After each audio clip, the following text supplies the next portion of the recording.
Hi, my name is Mackenzie. I did my infographic on mandated reporting in crisis situations, working with adolescents and teenagers. While looking ahead at my future career and what I do now, I see myself working with CPS and other intervention services quite a bit. But as intimidating as it sounds to be a mandated reporter, it really boils down to putting the kids first and understanding that this puts their best interest ahead of, the discomfort it may cause you.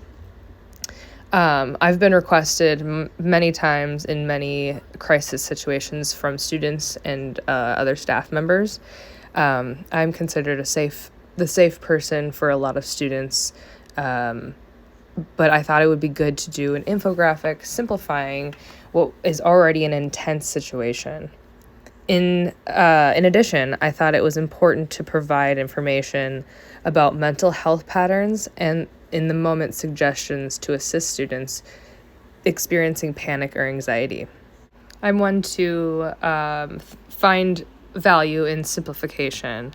So putting all this information and basically a key for educators into an infograph just made sense to me. I wanted to start with the most important thing, and that is assisting the student or the adolescent to a calmer state of mind.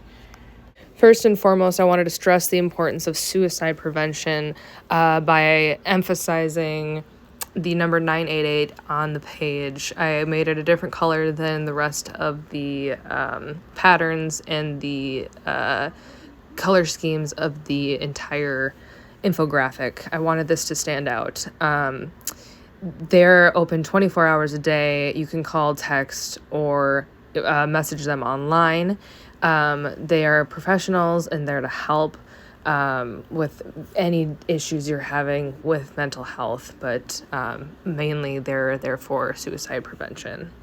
I also included ways to de-escalate a panicked or upset child by using breathing techniques and helping them to regulate their nervous system. Now, because these situations are tense, I wanted to make sure to add regulations and time limits on when and how to report to child services when a child is being abused.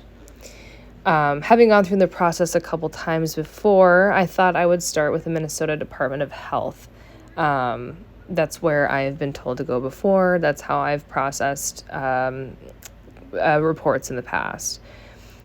I found myself in a PDF pamphlet resource guide that has all the requirements, steps, and logistics to what you need to do. Who is considered a mandated reporter? Where and how does one report abuse and neglect? What are the responsibilities of CPS? Basically, the who, what, when, and where of mandated reporting. Because Child Protective Services are by county, at least in Minnesota, I added the number and suggested to make an online report if need be. Well, in a time of stress like this, you aren't looking for a lot of information. You're looking for clear and direct answers. But afterwards, it is good to know what you're looking at and what to look for in the future. I found a pie graph that shows the different types of child abuse. I believe this will help to validate adults' concern, along with showing what to look for in future cases or trigger topics to pay attention to when talking to students. I honestly struggled with finding charts and pictographs for the infographic. Thinking about my job I have right now and potential careers I could have in the future, it was hard to relate an infographic to what I see myself doing. Mainly, I see myself using email and cell phone or communication through phones to communicate with clients or students or even parents. Considering I may end up in the classroom as either a high school English or psychology teacher, I could see myself using something like this to teach students about, say, APA formatting, or how to analyze a character in a story, or maybe even in psychology, using it to talk about the hierarchy of needs. As for the communication side of it, I can also see myself using something like this to help parents better understand what their kids are learning in the classroom.